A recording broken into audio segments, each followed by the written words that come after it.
You are not going to believe the insane amount of money that Charlotte Flair spends on her robes. In this video, I'm not going to tell you what she spends on it. I'm going to allow her to tell you because we have a new video from the former WWE Women's Champion talking about such an epic amount of money. I mean, this amount of money you could buy probably multiple cars with.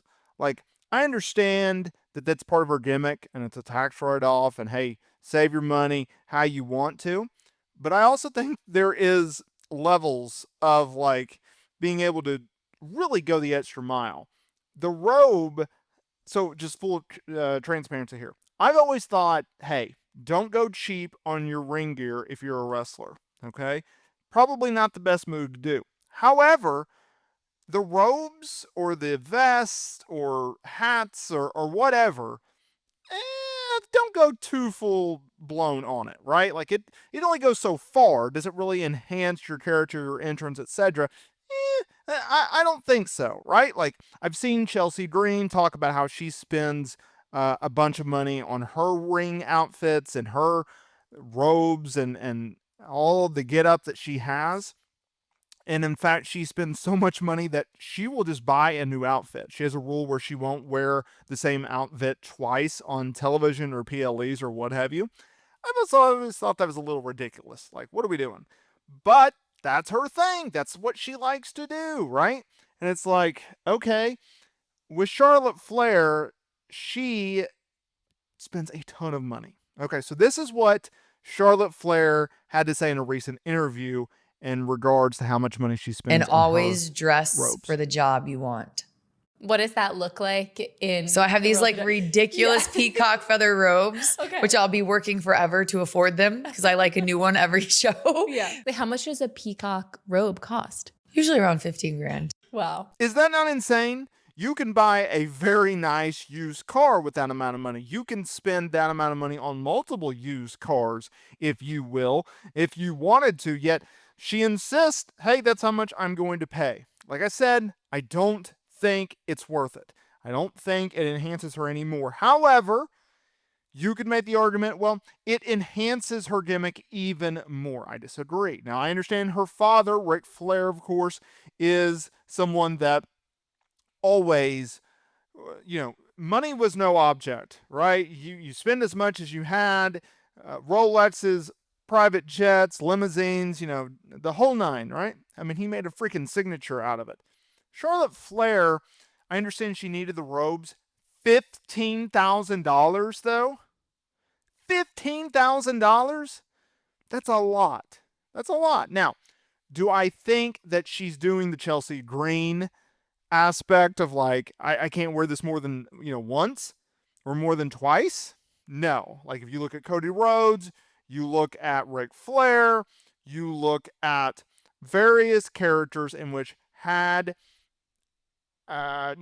set pieces or ring robes or vests or whatever, they usually keep wearing them over and over and over again, right? Like with Rey Mysterio, he has a bunch of different outfits, but he will recycle through them, right? That's just an insane amount of money to me. Now look, let's get a little controversial here. Charlotte Flair's in a very interesting space right now because we've seen the transition. We've seen her go from Ric Flair's daughter to Charlotte Flair, someone who stands on her own 2 feet, someone that has taken this industry by storm. She is the queen for a reason. Don't get it twisted. Is she the greatest of all time? No. Bleacher Report recently came out with a list and gave their own list on this topic, in which they named Becky Lynch the GOAT when it comes to women's wrestling. I agree with that. I think that's truthful. I think that's accurate. Charlotte Flair is not the GOAT.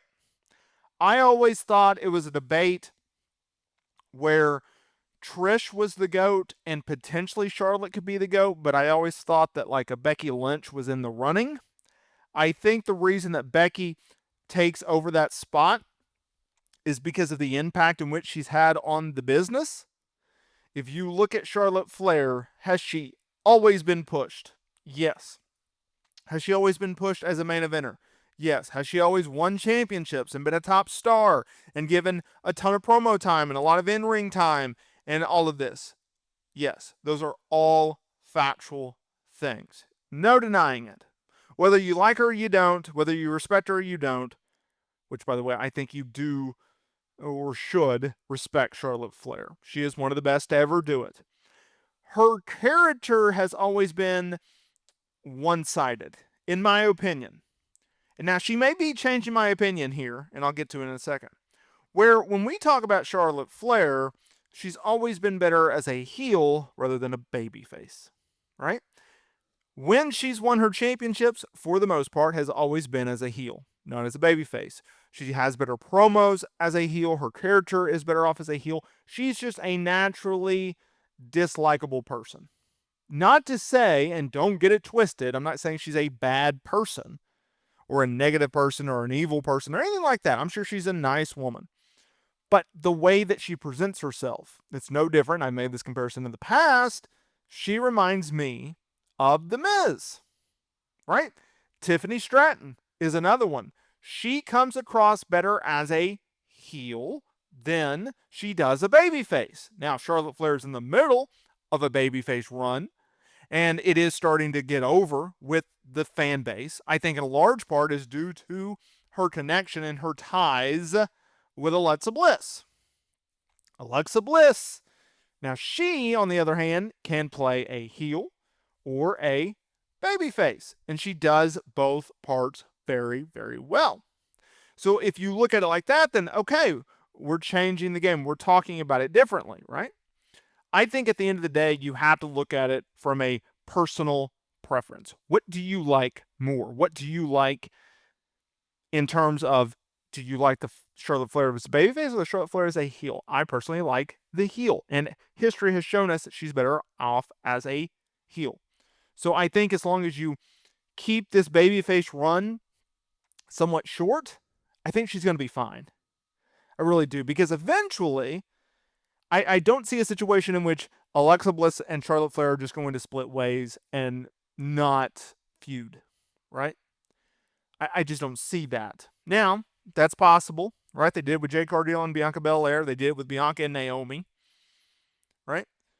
But I have a sense, and Charlotte's talked about how she likes the challenge of doing the babyface character because that's something that she's not been able to conquer. So I can see 100% Charlotte wanting to be the babyface in this program, and they have Alexa Bliss turn heel. I have no problem with that because I think Charlotte Flair with a heel Alexa Bliss can work. Now, long term, and when she gets past the Alexa Bliss feud, time will tell. But Alexa Bliss is such a great heel that I think she can pull it off. Could be wrong. Let me know in the comments area below. What do you guys think? I'd like to hear what you have to say down in the comments area below. Make sure to hit that like button, subscribe button, and comment down below. And I will see y'all in the next video.